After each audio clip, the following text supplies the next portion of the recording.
as a researcher looking at spiritual emergency, I personally started to feel that my own experience and those of people I was speaking to was very much related to the climate emergency. It was almost like it was this elephant in the room that had not been addressed in regards to people's mental health and spiritual health.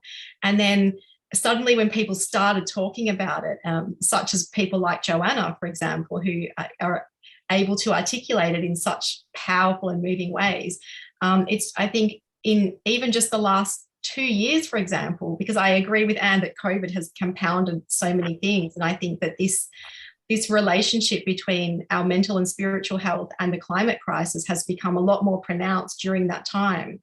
And whether that is the fact that it's become clearer that we're dealing with several different but interconnected existential crises. I love the fact that Joanna frames the climate crisis as a spiritual crisis. And I know that the word spiritual has, it has different meanings and implications for different people. And so I often use the word existential instead sometimes, because I think it's harder to deny that the climate crisis is an existential crisis for people.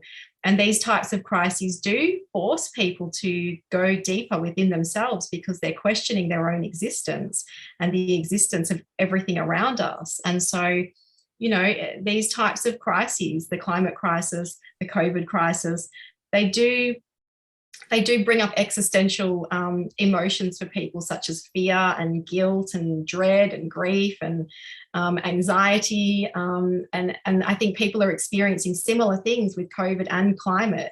And I really think it's time for us to start addressing these crises on these deeper levels. So whether we want to call it spiritual or existential or just opportunities that force us to go deeper within ourselves to really find these connections, because I think a lot of people are disconnected from themselves.